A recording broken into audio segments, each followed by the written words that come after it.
आज हम पढ़ने जा रहे हैं रिस्पायरेशन इन ह्यूमंस। ठीक है, इससे पहले हम लोग ने respiration in animals and respiration in plant का कंप्लीट कर लिया था। तो सबसे पहले हमें ये पता है कि ह्यूमन बींग्स जो है वो भी एयर ब्रीदर होते हैं। ठीक है, वो भी क्या करते हैं, एयर से सांस लेते हैं। और एयर जो है वो क्या कंटेन करता है, वो ऑक्सीजन कंटेन करता है। ठीक है, तो जो ऑक्सीजन है जो वो एयर से लेते हैं, वो ऑक्सीजन हमारे बॉडी में आता है और हमारे फूड को ब्रेक करके ऑक्सीडेशन करके क्या बनाता है, carbon dioxide and water. And जो प्रोडक्ट आता है कार्बन डाइऑक्साइड, वो क्या करता है, वो हमारे बॉडी के लिए वेस्ट होता है, तो हमारा बॉडी उसे वापस से आउट कर देता है। तो ये जो ऑक्सीजन बॉडी में लेने का और कार्बन डाइऑक्साइड बॉडी से आउट करने के जो प्रोसेस होते हैं, उसी को हम लोग क्या कहते हैं, ब्रीदिंग कहते हैं। ठीक है, और जो ऑक्सीजन हमारे बॉडी में आता है, जिसकी मदद से जो फूड ब्रेक डाउन होकर कार्बन डाइऑक्साइड एंड वाटर बनता है, उसके साथ एक और क्या चीज़ बनता है, उसके साथ एक और एनर्जी बनती है। ठीक है, जो एनर्जी हमारा बॉडी यूटिलाइज करता है। सबसे इम्पोर्टेंट क्या है, फॉर्मेशन ऑफ एनर्जी। ठीक है, तो इसी को हम लोग क्या कहते हैं, रिस्पायरेशन कहते हैं। The function of respiratory system is to breathe in oxygen for respiration, producing energy from food, and to breathe out carbon dioxide produce by respiration. ठीक है, ये मेन फंक्शन है। ओके, तो मतलब यहाँ पे क्या होता है कि ये यहाँ पे हमारे बॉडी में ये फंक्शन कौन करता है, लंग्स करता है। ठीक है, लंग्स में क्या होता है, एक्सचेंज ऑफ गैसेस होती हैं between blood and the air. Okay, the gases exchange between blood and the air are oxygen and carbon dioxide. ठीक है, तो यहाँ तक क्लियर है। अब हमें ये पता है कि हमें खाना, पानी और एयर की ज़रूरत होती है ज़िंदा रहने के लिए। तो विदाउट फूड एंड वाटर हम लोग तो कुछ दिन तक रह सकते हैं, पर विदाउट एयर हम लोग 1 मिनट भी नहीं रह सकते हैं। ठीक है, इसलिए एयर बहुत ही ज़रूरी होता है। This is because air is necessary for breathing. During breathing, we take air into our lungs through the nose and then expel it. ठीक है, यहाँ पे फिर क्या होता है, breathing is the process by which air rich in oxygen is taken inside the body of an organism, and air rich in carbon dioxide is expelled out from the body with the help of breathing organs. ये क्या होता है, rich in oxygen, मतलब कि ऐसे air जिसमें oxygen बहुत ज़्यादा है, उन्हें हम अंदर लेते हैं, इनसाइड टेक करते हैं अपने बॉडी के। एंड ऐसे और एयर जिसमें कार्बन डाइऑक्साइड बहुत ज़्यादा होता है, उनको हम एक्सपेल आउट करते हैं। ठीक है, बाहर निकालते हैं। और ये किसकी मदद से होता है, ये ब्रीदिंग ऑर्गन की मदद से होता है। ठीक है, और ब्रीदिंग ऑर्गन्स हमारे बॉडी में क्या है, लंग्स है। ठीक है, तो अब किस तरीके से मैकेनिज्म इसका होता है, किस तरीके से हम ब्रीथ करते हैं, ये हमें पढ़ना है।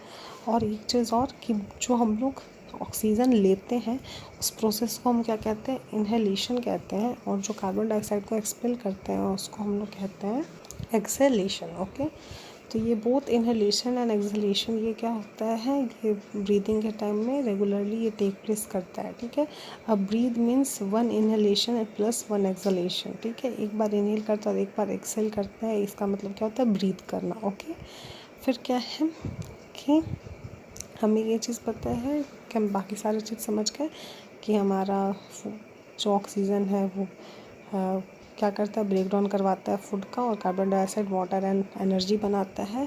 एनर्जी जो है वो एटीपी के फॉर्म में बनता है। और फिर क्या होता है, जो कार्बन डाइऑक्साइड से बनता है उसको वापस से बॉडी से निकाल देता है। ठीक है, अब है इसके मैकेनिज़्म कैसे होते हैं। ठीक है, सबसे पहले हमें किस किस चीज़ की ज़रूरत है ब्रीथ करने के लिए। सबसे पहले हमें नॉस्ट्रिल की ज़रूरत है। नॉस्ट्रिल क्या होता है, होल्स इन द नोज़, जो नोज़ में हमारे होल्स होते हैं उसे हम लोग नॉस्ट्रिल्स कहते हैं। फिर नेसल पैसेज या nasal cavity, and then windpipe, और फिर क्या आता है हमारा, हाँ, विंड पाइप। फिर क्या है कि यहाँ पे किस तरीके से होता है, सबसे पहले एयर जो है वो हमारे नोस्ट्रिल के हेल्प से हमारे बॉडी के अंदर आते हैं। ठीक है, अब नोस्ट्रिल के हेल्प से बॉडी के अंदर आए, फिर नेसल पैसेज के थ्रू एंड विंड पाइप के थ्रू वो क्या करते हैं, वो हमारे लंग्स तक पहुँचते हैं। हमें ये पता है कि ये हमारा नोज़ है, तो यहाँ से फिर इस तरीके से जो ईसोफेगस जिसको हम लोग कहते हैं, उसमें क्या food pipe plus wind pipe दोनों साथ में ही रहता है। ठीक है, तो विंड पाइप से जो एयर है वो लंग्स तक पहुंचती है। ठीक है, फिर जो हमें ये पता है कि लंग्स जो है वो कहाँ पे है, वो एक एयर टाइट स्पेस में हमारे बॉडी में, जिसको हम लोग चेस्ट कैविटी कहते हैं। चेस्ट कैविटी के आसपास क्या है, रिब केज प्रेजेंट है। और रिब केज जैसे कि अगर आपको मैं नेक्स्ट में बताऊंगी डायग्राम में दिखा के कि रिब केज के बीच में क्या होता है, मसल्स प्रेजेंट होते हैं। दो रिब केज जो होता है, जो इस तरीके से होता है, इसमें दो रिब्स हैं, इनके बीच में क्या प्रेजेंट होता है, मसल्स के शीट प्रेजेंट्स होते हैं, ठीक है। और जो रिब केज है वो क्या करता है, वो हमारे लंग्स को इनक्लोज करता है, लंग्स को हमारे कवर करता है। और bottom of the chest cavity के बॉटम में एक कर्व्ड शेप का डायफ्राम प्रेजेंट होता है, ठीक है। ओके, तो ये हमारा हो गया कि डायग्राम हमने समझ लिया। अब किस तरीके से ब्रीदिंग करते टाइम फंक्शन होता है वो हमें देखना है। सबसे पहले क्या है, जब हम सांस लेते हैं, जब हम ब्रीद इन करते हैं, सांस लेने के टाइम में क्या होता है, हमारा जो मसल्स होता है जो रिब्स के बीच में होता है, जैसे ये रिब केज है और ये दो रिब्स के बीच में जो मसल होता है वो क्या करता है, वो कॉन्ट्रैक्ट कर जाता है, ठीक है।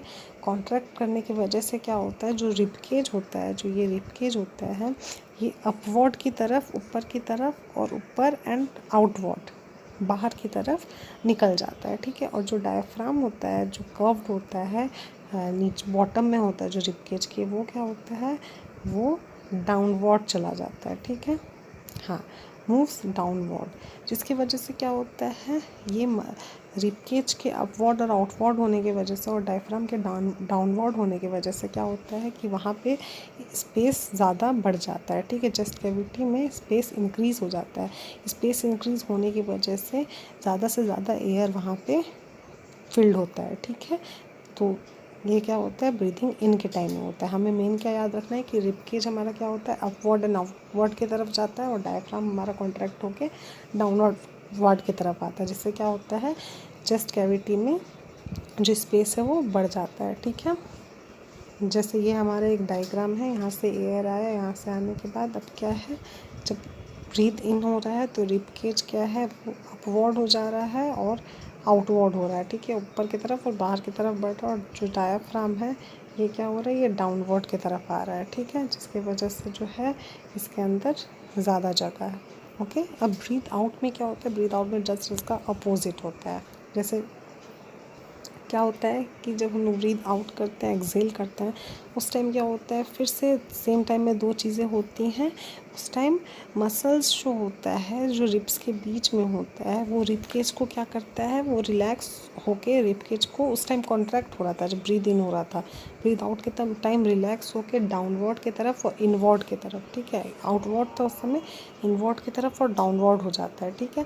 और डायफ्राम जो है वो क्या होता है, वो भी रिलैक्स होके अपवर्ड की तरफ बढ़ जाता है, जिसकी वजह से क्या होता है, जो स्पेस होती है चेस्ट कैविटी में वो डिक्रीज़ हो जाती हैं, और जो एयर होते हैं उनको बाहर निकलना होता है, जिसमें कार्बन डाइऑक्साइड बाहर चले जाता है। तो ये हमारा मैकेनिज़्म है ब्रीथिंग का। तो इस लेक्चर में हमें यहीं तक करना था। आई होप आपको क्लियर हो गया हो। अब नेक्स्ट लेक्चर में हम आगे पढ़ेंगे। Okay, thank you.